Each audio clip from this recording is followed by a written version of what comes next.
it's something of a tease from President Trump. We're about a month now, since just over a month since Liberation Day, and the president was making the point that there may or may not be some agreements coming this week. And he wasn't being specific. He was quite vague, and he was being asked by reporters about this. But what we do know from administration officials is that talks are ongoing with several countries. They have identified at different times. Japan is near the top of that list. India could be near the top of that list. South Korea could be near the top of that list. So there could be some kind of agreement reached with one of those at some point soon.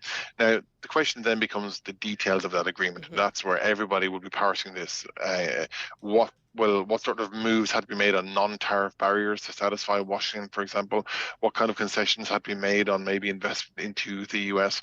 Where will the actual US tariffs settle? All of those will obviously offer nuggets for sure, but it also may offer a roadmap for other economies to say, hang on a sec, we can do that too, and come to the table to the US to try and work it out. So, we don't have specifics yet. It's a little bit vague, but clearly something's coming down the pipes at some point soon.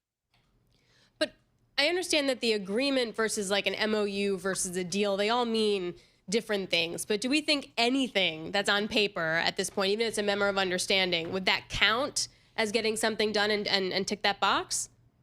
And as the role of Congress and all of this, so skeptics say, look, negotiating a real meaningful trade deal takes months, if not years, of protracted trade talks. Okay, so clearly that can't be done in weeks. Nonetheless, I think what people are looking out for is, first of all, what is actually agreed, but most importantly, where will US tariff rates settle in the near term? So remember all of those, what were described as reciprocal tariffs, remember those levels that were set pretty high for, many trading partners right around the world. If the tariff level is maybe back towards this 10% baseline level, then that might suggest that, that's where things might settle. If you cut deals with the US, and you settle for that baseline 10%, that's the way forward. But of course, if it's not and that tariff level is higher, that's what I think a lot of people are going to be keeping an eye out for. Who's driving the bus here? Is it the president? Is it his trade advisors? Who's because there's a lot of balls in the air when you think about all the countries that are presumably in negotiations with the U.S. Yeah, I think there must be at least a dozen or so in serious negotiations. And then, of course, they say they're talking to up to 70, I think it is, odd governments altogether. It seems to be different personalities playing different roles.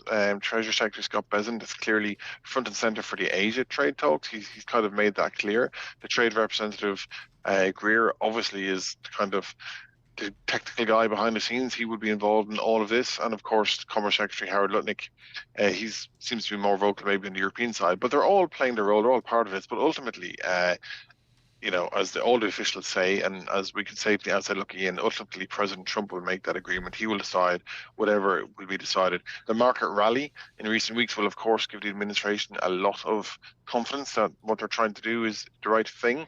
But at the same time, we all know that they got pretty nervous, a couple of weeks ago when they did pull back and put that pause on reciprocal tariff. So a lot of focus on what level of tariff will be agreed in the near term and what the roadmap will be from there on for all the countries involved in this.